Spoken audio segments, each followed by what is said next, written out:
দেখলে মাথা ঠিক থাকে না, না? আবার সবগুলো কাপড় নষ্ট করে দিছেন। এগুলো আবার ধুয়ে ইস্ত্রি করতে হবে।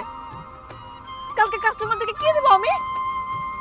আমার সবগুলো কাপড় নষ্ট করেছে। এই, একদম ধরবেন না। একে তো সব নষ্ট করছে, এখন আসছে ডং দেখাইতে।